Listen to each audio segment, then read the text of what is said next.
ఏమైంది ఇంట్లో టీవీలో కంటే మీలోనే బాగా వస్తుంది అప్పటి నుంచి ఒక్కదాన్ని చూసి ఇద్దరు కలిసి నా మీదకి నొల్లికి వస్తే ఇంట్లో కూర్చొని టీవీ చూస్తున్నావు.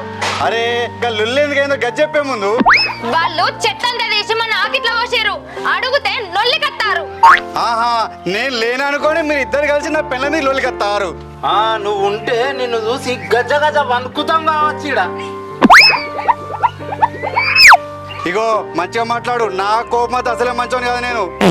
అవునా, నిన్ను ఇప్పుడు ఎవడు మంచోడు అన్నాడు?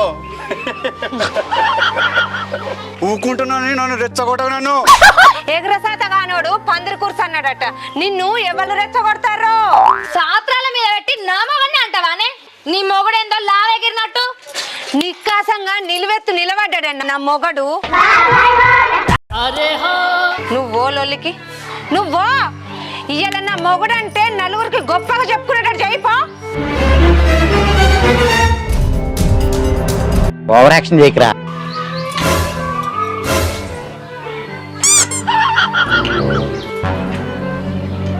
నువ్వుదా ఇలా నువ్వు అని తెలుసుకున్నావురా.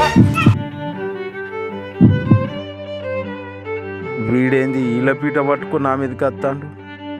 నేనేమన్నా అంటే దాంతో వేసేటట్టే ఉన్నా. దీనికి ఏం చెప్పాలి? ఏదో ఒకటి చెప్పుదాం.